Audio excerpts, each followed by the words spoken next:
Minutes from August 4th. Good job. Great job as always.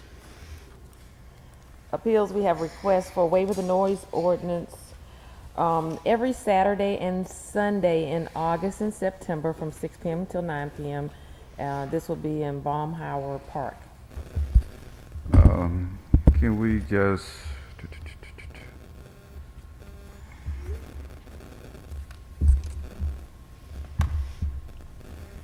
and that's every just do the month of August, and we just come back with September.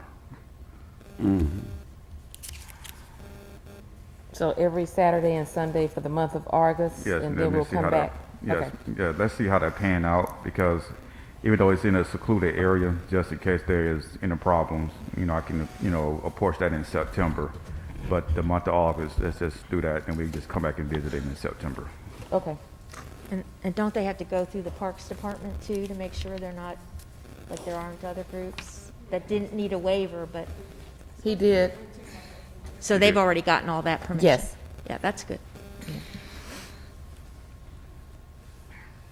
Public hearings today is a public hearing to fix the cost for the securing of structures at 159 Crenshaw Street, to fix the cost for the demolition of the structure at 506 Stewart Memorial, formerly known as Live Oak Street, to fix the cost for demolition of the structure at 508 Stewart Memorial. Oh, this sounds right. No, 508 Stewart Memorial, also formerly known as Live Oak, to fix the cost for demolition of structure at 558 Patton Avenue, to fix the cost for securing the structure at 257 North Ann Street, and 1615 Cheshire Drive West, for fixing the cost for demolition of structure at 6254 Sarasota Drive, to declare the structure at 1017 Caroline Avenue, 1019 Caroline Avenue, 600 South St. Louis Street, 401 North Ann Street, 805 Gargus Street, 816 Gargus Street, also known as 818 Gargus Street, and 300 Durand Drive, and ordering them demolished.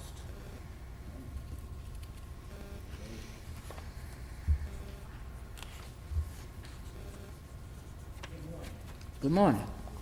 Just have a few comments that I need to make in regards to 600 St. Louis Street. And I would request that the council consider tabling this for 60 days. And the reason why is the owner of the building has started securing the exterior of the building.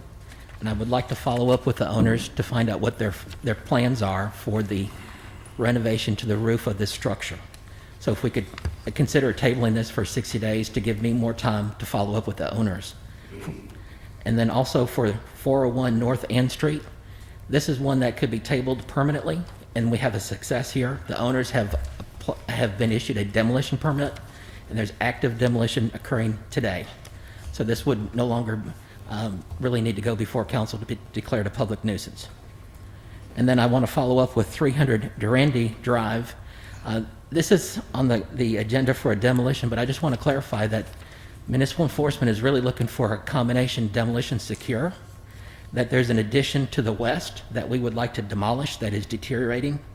There's also a rear porch that we would like to demolish, a rotten fence, and then secure the roof, and then secure the door, and also cut the grass at this location to abate the public nuisance. Mr. President, Mr. Davis? I'd just like to commend Mr. Dolphinball and his team on addressing these issues at 300 Durand, which has been it has been a public nuisance for some time, and I'm happy to see we're able to take some action with respect to it. Thank you. Yes, sir. Thank you, Mr. Dolphin. Presentation of petitions and other communications to the council. Angela Robinson. Ms. Robinson is here regarding right-of-way and drainage pipe issue. And Reggie Hill, and he wants to continue his comments from the past 3 weeks, as well as provide observations from Public Safety Committee meeting and how the precedent set at that gathering is going, shall impact city business. Ordinance is held over. 64017, rezone property located at 3154 Cottage Hill Road, north side of Cottage Hill Road, 100 feet east of Wyman Drive West, from B1 to B2. 64018, is a rezoning property located at 2359 Dolphin Island Parkway, area bounded by Dolphin Island Parkway, Rosedale Road, and Rifles Road, from R1 to B2. Consent resolutions held over. 40413, declare the structure at 2715 Betby Street a public nuisance and order it demolished. We received an email regarding that. Mr. Dockemake, would you like to?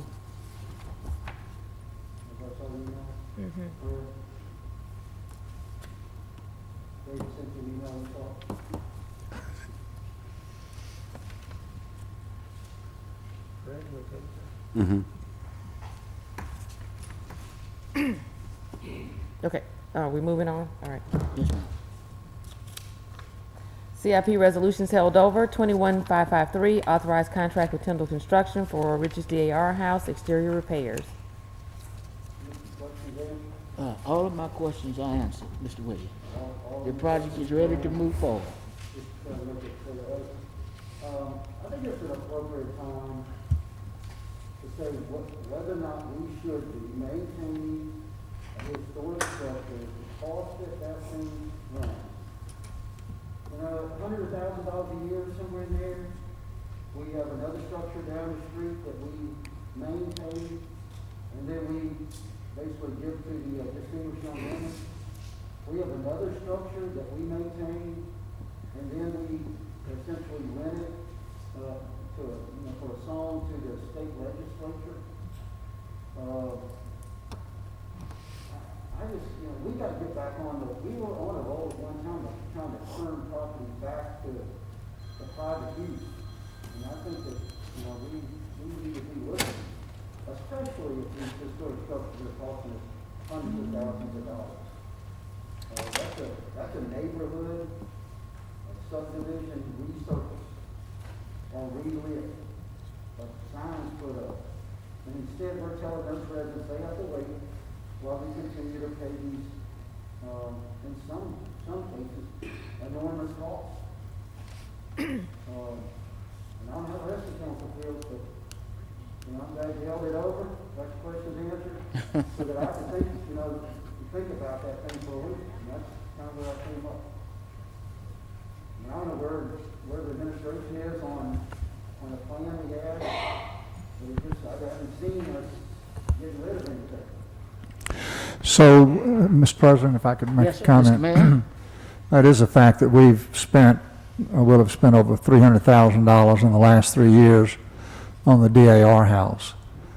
When I think about a city like Charleston, a lot of their historic homes, are owned by individuals that they'll open it up, a couple of times a year, 3 or 4 times a year, whatever, for tours. And, we happen to be in a pretty good spot right now financially, but that will change. It just does change. And so the money that we're spending on a lot of these, I'll call them private residents, does need to be looked at. And it also brings back up the question that we as an administration and you as a council, we had identified, I think we owned maybe 1,100 parcels of property. We owned like 360 buildings, I think. And, we had started on a liquidation process, and then it got derailed, and then COVID came along. But we need to pick that back up, and if the council is willing, we will pick that back up and bring it up so that we can discuss these, because, one of the ideas that was floated out is that we could bundle some of these properties, because there's some properties that really, if in the real estate jargon, they're dogs. But if you put a couple of the dogs with a couple of, better the pieces of property, then we will be able to get it back into the tax roll. And that's really something that we need to be be pushing. So we would gladly entertain any conversation, any direction, because ultimately, we can't sell anything without your approval. If I could comment? Ms. Rich? I think the discussion would be great. I know when we worked with the Mardi Gras Association, that was a win-win for the city because we were maintaining that building and doing a lot of work. I think we still do work some projects for them, but it's like a, you know, a joint effort, and it's not something that it's a constant that the city is responsible for as the owner of the building. That was the old history museum that now the Carnival Association is in. No, they own that. We don't spend a Oh, dime on I that. thought we did some fencing for them, some No, repair. we're completely Oh, out of that. Okay, Yeah. okay. Well, good. That's all the better then, Yeah. because And it I shows think that you work they with the survived group- without us, too. Yeah, I think working with the groups that are in there, in these buildings, like the DAR group or the state association, legislatures, I mean, unless that's something that we're mandated to do by state law, I think I sort of remember something about that. But as far as working with the groups to find out what's the right blend, because I wouldn't want to necessarily see somebody come in and remove them after years and years of having some, you know, activity and you know, working alongside the city. But I do think it's something we should give great thought to. We do have an obligation to provide facility for the state Yeah, I was delegation. thinking we did have to do that, yeah. I got my office. The other Use point, my office. the other point is most of the structures, if they're historic, national historic structures or the like, or they're unregistered, then they're not going to generally just be able to remove them no matter who owns them. So that's generally the case. Right, and there's also a lot of grants that are available if groups maybe through the city could get some help for some of their repairs and whatnot, so, yeah. Because Oakley, I think, is a city, and we work with that group, but we do a lot of their, but they fundraise, you see, and that's a win-win, so. Mr. Davis? I would just like to state my agreement with really everything that's been said by Councilmember Williams and Councilwoman Gregory, Rich, and the mayor. I'd like to see us engage once again in a robust effort to rid our books of some of these real properties that we don't need. And you know, there are a lot of different ways to do it, and some of them are going to have to be more carefully handled than others. But I think we ought to be doing it. I just say that I concur, and I'd like the record to reflect that all of these epiphanies occurred because I held the item up from last week. I want the record to duly be reflected. Thank all of you. Madam City Clerk? Resolutions held over 08569, approved purchase order to Ward International for 2 dump trucks. 08570, approved purchase order to Dixie Trucks for 2 2021 knuckle boom loaders. 21571, authorized contract with AAA Fire Protection for City of Mobile, Alabama Cruise Terminal first for fire sprinkler system replacement. Consent resolutions being introduced. 01573, authorized agreement with the Southwest Alabama Regional Highway Safety Office for Community Traffic Safety Program grant participation. 01574, authorized grants subaward agreement for the Restore Act project, 3 Mile Creek Watershed Restoration Project, no local match. 03575, appoint Raymond Bell to the Water and Sewer System Board of Commissioners. 37576, recommend approval to the ABC Board for issuance of a lounge retail liquor Class 2 package store license for JM Liquor on South University Boulevard. 4577 through 4590 are declaring the structures public nuisance, fixing the costs for said structures. 60591, determine an appropriation to the Mobile Education Foundation serves a public purpose and approved payment, $7,500. Resolutions being introduced. 03592, approve the appointment of Jeremy Lamy as Chief of Mobile Fire Rescue Department. 08593, approve purchase order to Environmental Systems Research Institute for renewal of ArcGIS software and licenses, $73,117.12. 21594, authorized contract with Eric Sweetser doing business as VES specialist for emergency roll-up door replacement at various city fire stations, $39,090. 21595, authorized contract with Amerson Roofing for Public Works Complex equipment maintenance building roof repairs, $35,364. 21596, authorized contract with Galls LLC for Mobile Fire Rescue Department uniforms, $192,500 per year. 21597, authorized contract with Secor Enterprises for right-of-way mowing at Knollwood Drive, $5,400 for 2020, and $22,500 for fiscal year 21 and 22. Announcements. Yay. Thank you on that one. Do we have any announcements Mr. here President, during the pre-council meeting? Mr. Davis? I'd like to ask that we get, that we review the committee meetings we have scheduled over the next several weeks and make sure we got these. So it looks like we have a meeting of Ms. Rich's committee on towing, Today. the towing ordinance today at 2 o'clock.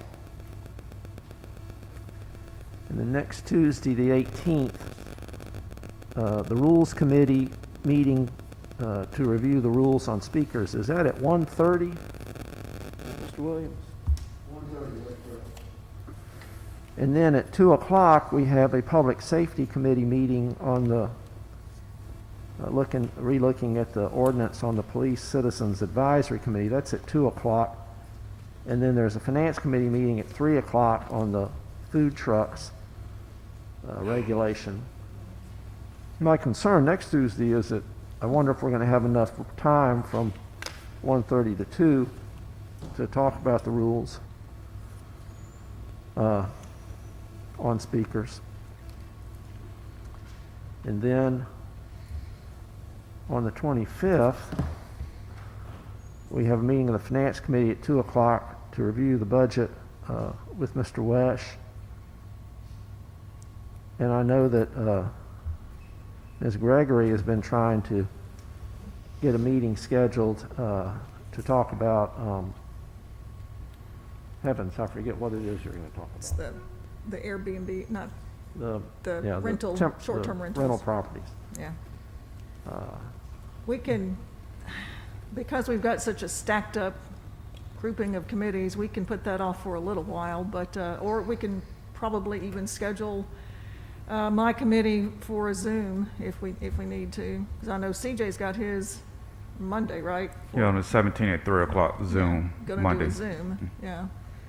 And we need to keep in mind that it's the consensus of the majority of the members of the council that as of next week, we will be going back to Zoom meetings. We are? We are? Yes, yes, ma'am. I didn't know Oh, that. I didn't know.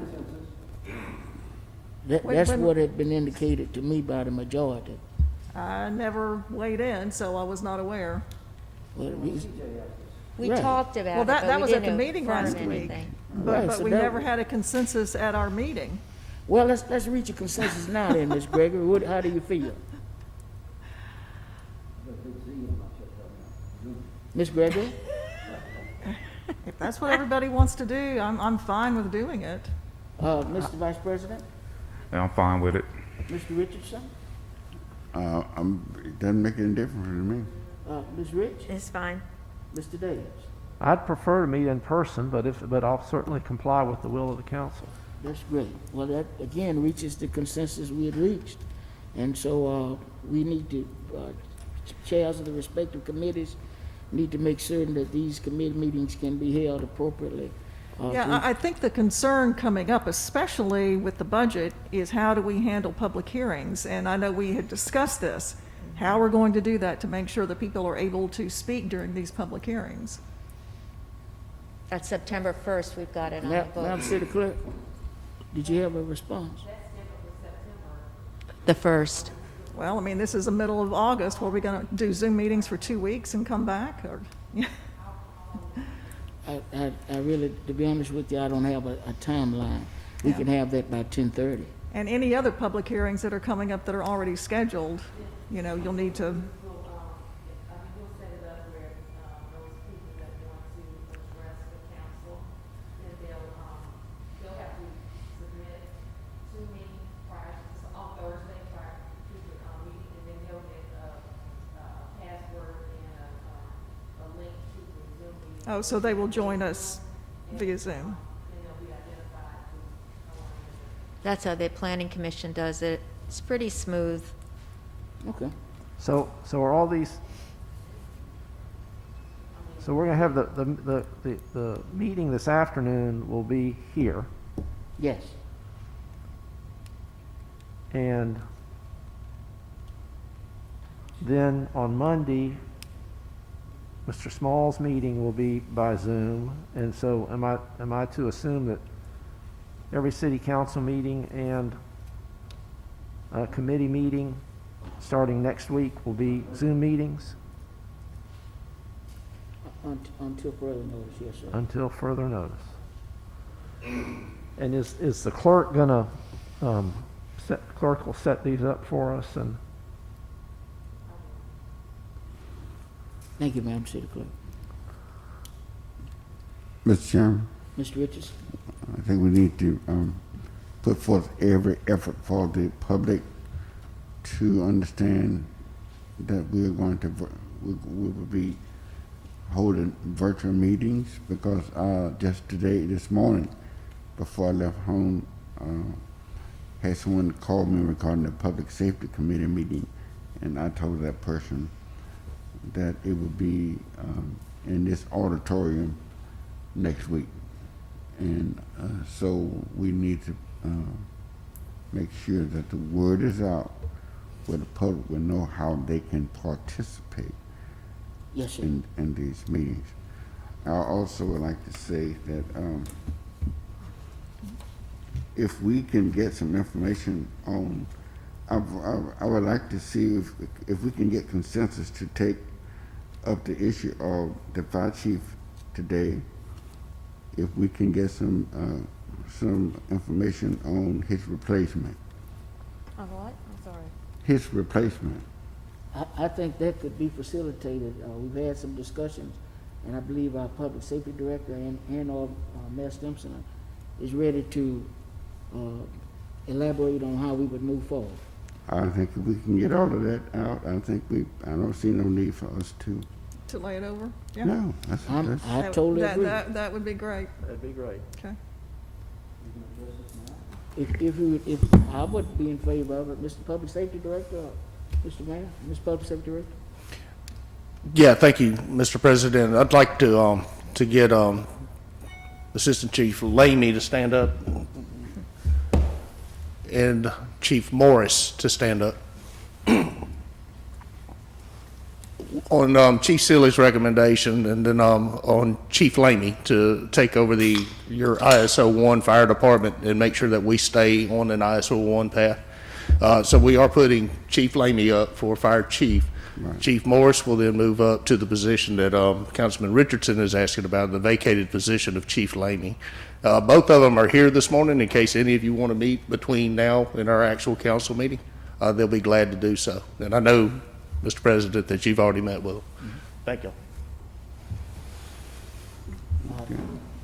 Any other further commentary or questions? I know they'll be here between the two meetings and available to meet with whoever would want to engage. Okay. I don't have any comments about this issue, but when we talk about going back to Zooming, is it possible to get a report from the health department on statistics, numbers, any information they want to share with the community, and invite, or, you know, either Dr. Eichhold or whoever he selects?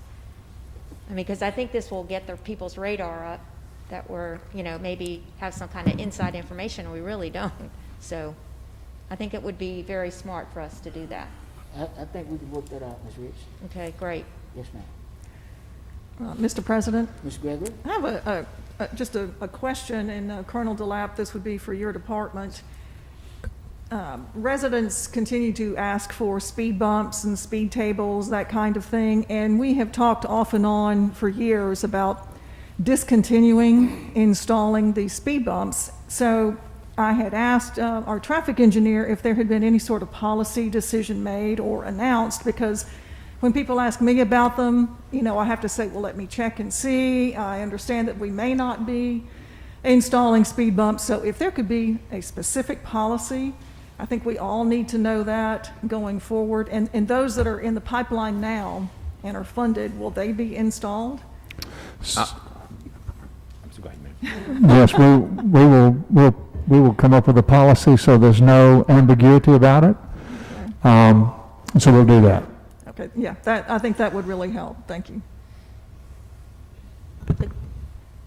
The council committee that talked about closures and traffic calming was looking at, you know, what kind of metrics and everything, but it's been turned over to traffic engineering for their input too. So, Okay. and that would be a legislative act, and it doesn't necessarily have to be if it's an administrative, but I know I have a citizen that was pledged that there would be a resource, and then they were told that we're not doing it anymore. So. Yeah, well, we had some And that I I wasn't aware of think that. we were installing maybe this year that had been waiting for several years, and there was funding. So I just want to make sure where we are on the timing. I mean, going forward, I certainly understand. But I just wanted to make sure if they were already in the pipeline, had been promised, and the money was there, if we were going to indeed go ahead and put those in. But going forward, maybe from here forward, we would not install, you know, speed bumps and tables and that sort of thing. Mr. President, Mr. Davis? I would also like to see us have a policy on this. In the last 7 years, I have on occasion had constituents asked to have speed humps installed on the streets on which they live. And the way that I've been handling it, and I believe is my understanding, is that there's a rule that we have, Madam Clerk. It seems like you have to get a petition that has 70% of the people that live on the street sign it, and there's some other hoops you have to jump through. And then I've told them that the city is not paying to install. And that what I've done is tell them that if they want to, that if they go through the administrative hoops and they raise the money, I'll throw something in from the discretionary funds, and usually I put 10 or 20% in there. No, it was there. Everything was managed through the traffic department. The petition came from the traffic engineer. That's who you sent a person to. As far as the construction or the design, that was up to the traffic engineering department and the city. Now, if they wanted a circle, this is the way it was always done in the past. If they wanted a circle and they wanted it landscaped, then the city would put in the original product, but the maintenance of it was up to the association or the homeowner in front of it. There was no obligation for the city to ever maintain that, but the city would come and put signage, you know, direction around it. And again, they usually came to the council to ask for this, and then it was turned over. But like I said, then I had a citizen who had one pledged, and they were told no, so I double checked on that, and it was that the city has decided to go on and offer other, you know, kind of management. So, If I could finish. but we didn't expect people to pay for it. But, Mr. Davis? Thank you. Well, that's not what I had been told. I had been Yeah. told that the city was not paying to install the city itself was not paying to install any traffic calming devices.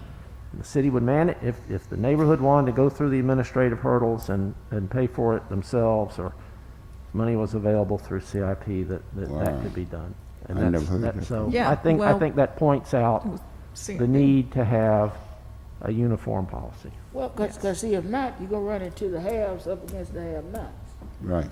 I hear this discussion, building steam about closing off streets and put these nice encumbrances to keep the runaway traffic from coming through certain neighborhoods. I haven't heard any discussion about those neighborhoods paying for any of that, or paying for the maintenance of their street once it's closed. But yet we're gonna tell the folks that want a block, a speed hump, that you need to raise. I guess that leads back to your point about having a policy relative to the process all over. Me personally, I'm not against them in certain places, because we do have issues with traffic, and this is a kind of a simplistic way to discourage that same runaway traffic that now we want to close streets off for. So I would hope that the policy that comes forward would have some semblance of a way that if a community can prove that this kind of foundational way of blocking traffic is needed, that we'd be able to still use CIP resources or either discretionary resources to have them put down. Yeah. I was just complying with what I understood to be the policy. Well, and let me just chime in. My CIP has funded speed bumps in my district. I never went to the city asking for citywide funds for that, and that's the way I understood speed bumps would be put in, that money went to traffic engineering, and whatever money was available, then, we would plan for them, but it has taken years to get some put in. So I agree we need a policy. We just need to know where we're going with this, and how in the future, when there are just issues with speeding, not necessarily traffic management, as we are talking about with closing some roads, how we handle it. Because I have also been to the traffic engineer and asked her, okay, if we can't do speed bumps and we know there's a lot of traffic or speeding traffic, how do we then handle it? And we do traffic studies. I've had police come out and do traffic studies. The traffic engineering department has done it. We've looked at putting up stop signs. But a lot of the time, we come back with a report that says they're unwarranted. Stop signs are unwarranted because of, the national formulas and that sort of thing. So when there are problems with speeding cars through neighborhoods, we've got to find a way to help residents. And what that is at this point, I don't know. I know at one point, way back in the day, when Bill Metzger was the traffic engineer, he introduced the speed bumps and speed tables as the do-all, end-all to manage speeding vehicles. And then we find later on that they really don't do anything. And there are only certain streets we could put them on because fire trucks and garbage trucks couldn't go over them. We can't put them in emergency corridors. So there were just a lot of problems with these things. Plus, they break apart. If you do a speeding table, somebody has to maintain it. I'm getting calls from people who want the city to come out and maintain the traffic tables. Speed bumps fall apart. We have to replace them. When you resurface a road, there are lots of issues. So again, just going forward, we need to have a policy, what we can do, not do, and how we help our residents when there are a lot of speeding cars going through neighborhoods. If you've got a straightaway in a neighborhood, everybody's in a hurry these days. Doesn't matter how many kids are out playing, trying to walk. If you're walking your dog, you got kids out, it doesn't matter. Cars are speeding through these neighborhoods, and we've got to be able to do something to resolve the problem. Definitely. Whatever that is, I'm up for ideas. Mr. President, Mr. Richardson? for my years on this council, and I've been here longer than anybody else, I don't know of nothing that we've done to control the flow of traffic inside neighborhoods that would supersede speed humps. Before we went to speed humps, I was getting calls in all neighborhoods about speeding. Very seldom, unless it's Midtown. Midtown going to claim, I don't care how many speed humps out there, they're going to claim somebody is speeding. But other than Midtown, I very seldom get a call regarding speeding because the speed humps, they're working. I'm not opposed to a policy. If that's what the administration want to do, I'm all for it. But I'm not here to castigate what we've already done. Speed humps, I'll tell you, if you think speed humps not working, you get your car up to around 50 miles an hour and go with one of them and see what happened to you. Speed humps will slow you down. Now, it's some people every once in a while, whether they don't know the speed hump is there or whatever the situation is, who's gonna go over one of those things traveling fast? By and large, they slow those cars down. The speed humps serve a great purpose in slowing the traffic down. The other issue is, I don't know of a time that I have requested a stop sign where the answer was no. Where you have long streets, a long street where people have a lot of space to build up speed, and people on that street who would say, the people were speeding up and down my street. Well, since we're not putting speed humps down, so opposite, why don't we in the middle, you know, halfway down that street? Why can't we go to a corner and put up four-way stop sign? Then I'm cited some national standard. According to the national standard on streets, you know, the president, I'm not concerned about somebody living in Washington trying to tell me nothing about no stop sign. That is absolutely of no interest to me. I think we need to look at stop signs far cheaper than speed. Speed ticket now costs $6,000. They're expensive. $6,000. I said let the speed tables alone, put the stop sign up, and let's rock and roll. Let's rock and roll. That's what I said. Well, in those cases, and I would agree with you, Fred, in those cases, that means we have to, or Colonel DeLapp or someone would have to override the traffic engineer. The thing is, stop signs are a false sense of We got security. the Hey, map. I'm just saying. I'm saying the same thing. In neighborhoods, when there's not a lot of cross-traffic, they become a false sense of security for people, that they assume the person is going to stop, and they don't stop, and you get T-boned, and that's very dangerous. That's what every stop sign Accident. in America. No, but Bess is absolutely right. That a stop sign, in order to work, has to have enforcement. And enough It traffic. has to have enforcement. A speed hump, it's its own enforcement. Right, it's passive. But again, what happens is you could have speed bumps, and that does calm down the ultimate speeding obligation that people are able to, do or have when there's that big stretch without those humps or lumps or bumps or circles. But what happens is a lot of times that the people are cutting off intersections, and planning has changed the dynamics of an area. And you have to look at that, because one is calming for speeds and the other is volume of traffic, which either one are very negative influences on any subdivision or residential area. Mr. President, Mr. Richardson? following Mr. Rich's scenario, we would take down all traffic lights. And it's not a day that I don't observe somebody running your light. What you could say that the light is on green, and I'm going to assume that I have the traffic, and I'm going on, and somebody could just. So that's always a possibility.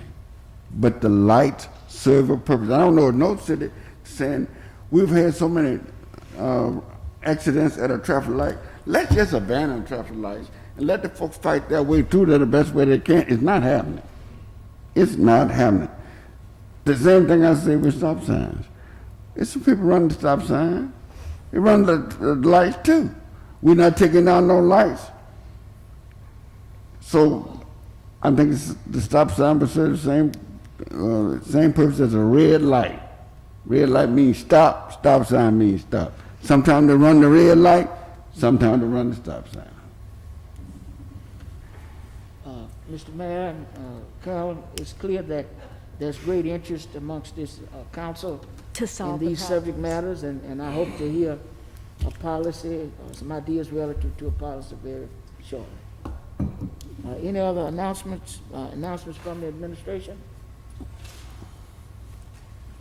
If not, we'll see each other at 10:30.